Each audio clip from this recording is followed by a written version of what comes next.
I'm Michael Marra.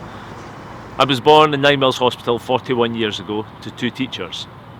I was raised in Dundee under Thatcher. I remember my dad cooking burgers in the park for striking miners while I played football with their kids. I remember my mum coming home from her school, scooping up presents and food to take to children who had nothing. I remember marching with their trade union for a Scottish Parliament. A Scottish Parliament was meant to make things better. 23 years ago I joined the Labour Party because that's what we do. My family arrived here barefoot from Ireland to work in the mills. They founded a trade union and they helped found the Labour Party to provide the public services that their community needed, particularly schools, which make the possibility of socialism real.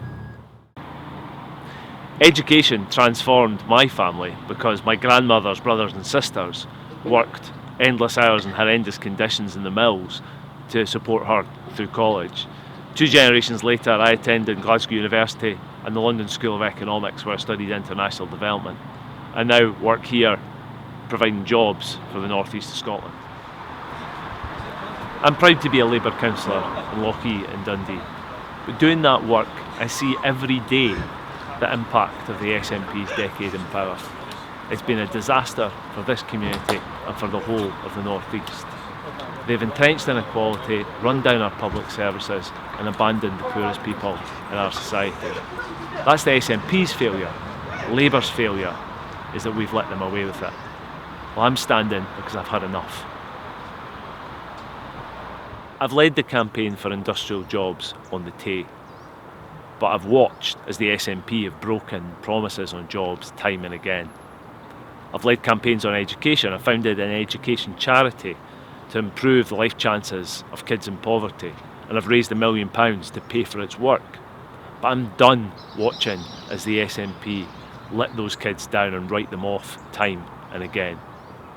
Labour have been bystanders for too long. It's time to take the fight to them. For years now, in the Scottish Parliament, on the streets and on doorsteps, we've failed to win the argument for jobs and for education. It can't go on. We need a Labour Party that's fit to do the job of fighting for our people when they face the worst recession since the 1980s. I know I can do the job. I have the experience, I have a high media profile, one of the highest in the region, and I can do this job from day one, in the press, in Parliament and on the doorsteps. I'm ready to be a fighting Labour MSP. I hope I can have your support.